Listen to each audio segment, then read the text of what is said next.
Halo, selamat berjumpa kembali bersama saya, Mulyanta Marcellus, dalam channel New Konsep Cara Enak Bertuhan. Dalam video kali ini,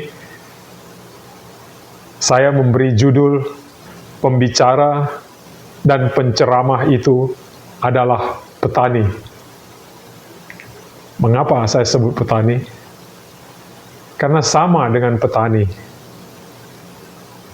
menanam bibit di lahannya masing-masing. Jadi semua pemuka agama, semua pembicara, semua penceramah, mereka semua sesungguhnya adalah petani yang menanamkan bibit ke dalam diri umatnya, yang menanamkan bibit ke dalam diri pendengarnya, yang menanamkan bibit ke para audiensnya. Hanya saja, persoalannya adalah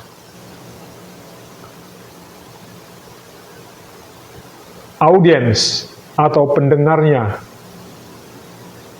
apakah sudah menjadi lahan yang subur atau belum?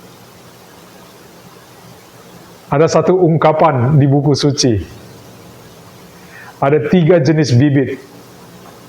Bibit pertama jatuh di semak belukar.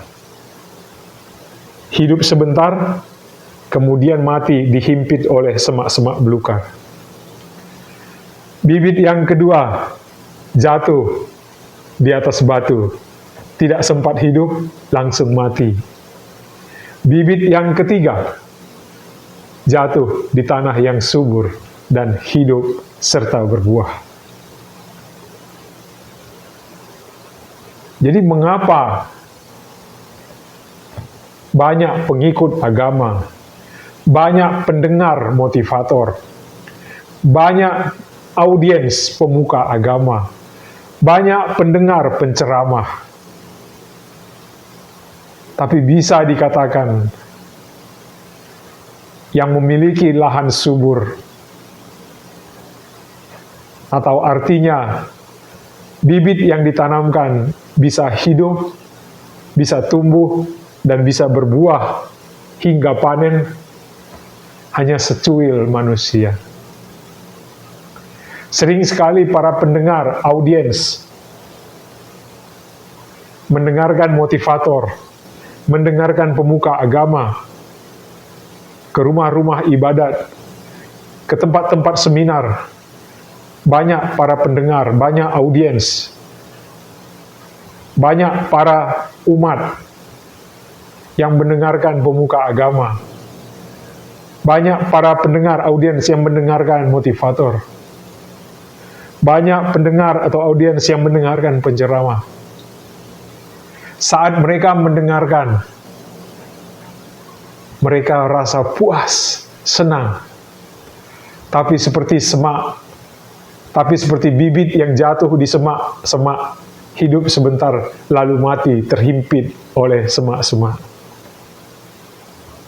Bahkan ada yang datang sebagai pendengar ke motivator, apakah mengikuti penceramah, apakah mengikuti pemuka agama berbicara, tidak mendapatkan apa-apa. Mengapa?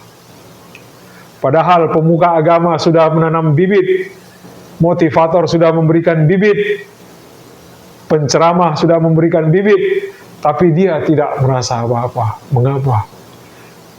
Ini sama seperti bibit yang jatuh di atas batu. Tidak sempat berbuah, tidak sempat tumbuh, langsung mati. Mengapa? Karena di dalam diri manusia tersebut terlalu keras hidupnya, terlalu keras perasaannya, terlalu keras jiwanya, seperti batu yang keras. Sehingga para pembicara ingin menanamkan bibit ke dalam dirinya, bibitnya tidak masuk, dan bibitnya langsung mati. Bahkan seorang teman mengatakan, seorang teman yang sudah sakit mengatakan, bertanya kepada saya, Apakah cukup iman menyembuhkan kita? Saya bilang, kalau kamu pergi ke tempat ibadah, kamu hanya puas sesaat. Habis itu, kamu kering lagi, atau kamu tidak mengalami kepuasan lagi. Mengapa? Karena seperti bibit yang jatuh di atas lahan yang subur. Jadi sebagus apapun bibit yang ditanamkan, yang diberikan oleh para penceramah, oleh pemuka agama, oleh motivator, kalau lahan Anda, diri Anda sebagai lahan tidak subur, maka percuma.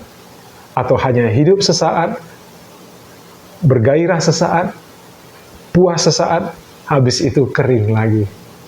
Habis itu tidak puas lagi. Dan begitulah terus kehidupan Anda. Dari hari ke hari, bulan ke bulan, tahun ke tahun, Anda hanya memuaskan diri di permukaan diri Anda saja. Puas di saat Anda mendengarkan penceramah, pengkhotbah, pembicara memberikan bibit ke Anda. Tapi Anda tidak mendapat apa-apa. Hanya sebentar saja seperti bibit yang jatuh di semak-semak, langsung mati. Sebentar hidup, langsung mati. Jadi, pesan terpenting adalah bukan masalah bibit yang ditanam. Kita memerlukan bibit, kita memerlukan pembicara, kita memerlukan penceramah, kita memerlukan pengkhotbah, kita memerlukan motivator.